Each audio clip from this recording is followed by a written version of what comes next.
Buenas.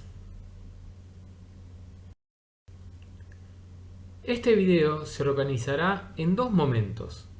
En el primero ofreceremos un rápido panorama de las dificultades que se presentan a la hora de abordar el concepto de inclusión educativa. En el segundo llevaremos a cabo una presentación general de los 4 modelos histórico-conceptuales de atención a la diversidad desarrollados en el marco de la educación formal. Empecemos por la idea de inclusión educativa.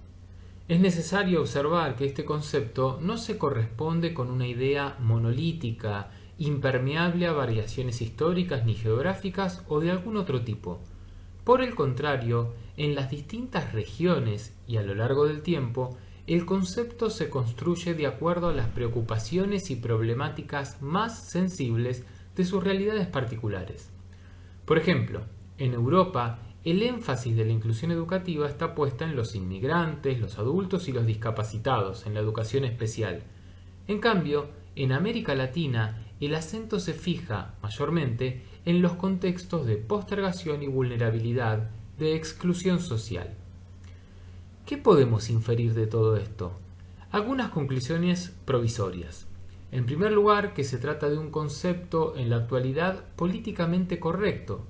Esto significa que goza de buena reputación, que genera muchas adhesiones y que, por esa misma razón, es muy difícil de poner en cuestión, por tanto, de pensarlo de modo crítico. En segundo lugar, que se trata de un concepto polisémico. Esto quiere decir que es portador de una gran apertura de sentidos y esto tiene una consecuencia práctica, que concede un amplio espacio de apropiación para las políticas públicas y las distintas prácticas educativas que la encarnan. Por eso en muchas ocasiones estas son divergentes o se encuentran en manifiesta tensión. Por último, el denominador común de todas las aproximaciones a la inclusión es que todas se ciñen a abordar la atención a la diversidad de la totalidad de los alumnos, con diferentes énfasis en el grupo particular de los destinatarios, alumnos con necesidades educativas especiales, extranjeros, sectores más vulnerables, excluidos económica y socialmente. Ahora bien, ¿la inclusión educativa es la única opción, la única respuesta para atender a la diversidad? Existen fundamentalmente 4 modelos histórico-conceptuales para atender a la diversidad. Antes de detenernos en estos, una aclaración. Hablamos de modelos histórico-conceptuales de atención a la diversidad porque cada uno comprende ciertas definiciones, ciertos lineamientos teóricos generales que permiten identificarlos y que enmarcan y guían las acciones. A su vez, mencionamos su carácter histórico porque, si bien no se corresponden exactamente con determinados períodos ni se suceden los unos a los otros de forma lineal, puede observarse cómo, a lo largo del tiempo, algunos de ellos predomina y pone en discusión el modelo hegemónico anterior, e incluso puede advertirse cierta idea de evolución entre ellos. Veamos esto con un poco más de detalle. Comencemos por la exclusión, representada habitualmente por esta imagen. Dentro de este paradigma, cuyo momento de mayor vigor se produce entre fines del siglo XIX y comienzos del siglo XX, los sujetos son concebidos como anormales y por ende son excluidos. De hecho, todos aquellos grupos que no pertenecían, que no se ajustaban al tipo de población a la que estaba destinada la educación en sus inicios, clases trabajadoras, rurales, sectores marginales, mujeres, personas improductivas o anormales, no tenían derecho a acceder a la educación. Luego de la exclusión aparece la segregación, que suele ilustrarse así. Esta mirada, donde los sujetos son calificados como idiotas, discapacitados, retrasados, representa un progreso en relación con la exclusión.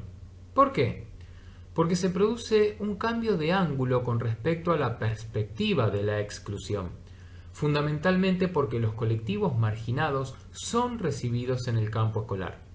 Sin embargo, este acceso a la escolaridad se produce a través de un sistema dual, que conserva un tronco general, normal, y distintas modalidades o alternativas especiales, para atender a aquellos sectores incongruentes con el formato de la escuela tradicional. De esta manera, el derecho a la educación se compatibiliza entonces con las políticas llamadas de la diferencia, esto es, distintas políticas y acciones para cada grupo de personas en situación de desigualdad. Seguidamente, y como fruto de arduas reivindicaciones, se empieza a hablar de integración. Este gráfico suele describirla.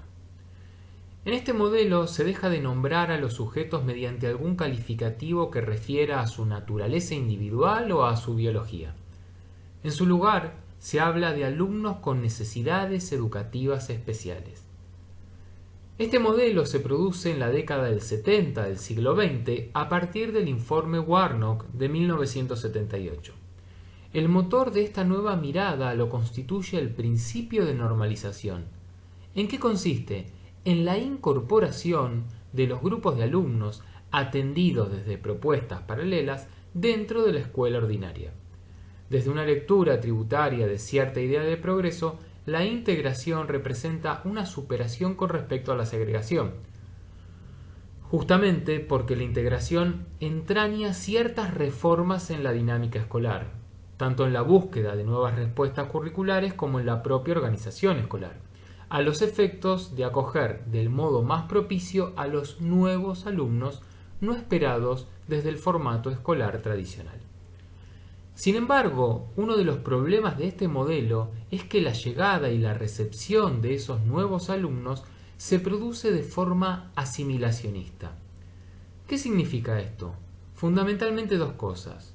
Uno, que aquellos que se integran a la escuela común siguen siendo considerados portadores individuales de los déficits que los marginaron de la línea de normalidad que la escuela construye.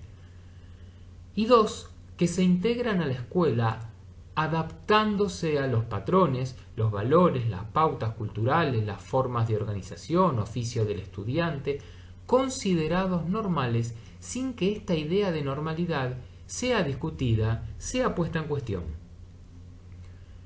En otras palabras, los alumnos se integran desde su propia diferencia en tanto sujetos necesitados de algún tipo de compensación que los restituya al orden normal. Con todo, más allá de la compensación ejercida sobre los sujetos que se integran, que se realiza desde una perspectiva individual, sostenida en una mirada clínica patológica, el sistema educativo y la escuela permanecen prácticamente inalterados. En efecto, en este modelo, las políticas y acciones educativas se recortan por sobre la totalidad de los alumnos para concentrarse en aquellos a los que se les reconoce a partir de su desventajosa desigualdad. Por último, la inclusión representa el modelo más abarcador y radical de atención a la diversidad. Esta imagen, a pesar de sus problemas, pretende ofrecer una representación. Esto se puede observar ya en el modo en que los sujetos son nombrados. Se produce un cambio en la perspectiva, dado que ya no se señalan características de ellos, sino que la mirada se dirige a los entornos.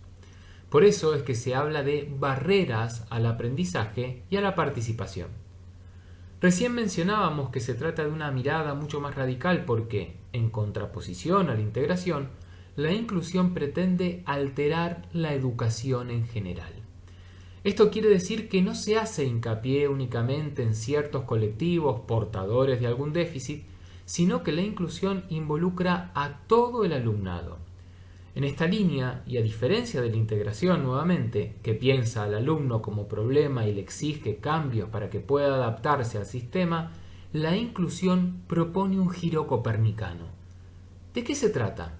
Se trata de correr el foco de las cualidades de los sujetos, propia del modelo médico, para abordar el asunto desde una perspectiva social, más abarcadora, que contempla tanto a los sujetos como a la escuela, al sistema educativo y a la sociedad en la que se insertan. De esta manera, es el sistema educativo el que debe revisarse y cambiar, con el objeto de satisfacer las necesidades de todo el alumnado y no solo la del grupo con problemas. En definitiva, la inclusión propone la construcción de un nuevo paradigma educativo que desnaturaliza el dispositivo escolar para hacerse cargo de atender a la heterogeneidad de todos los alumnos. Muchas gracias.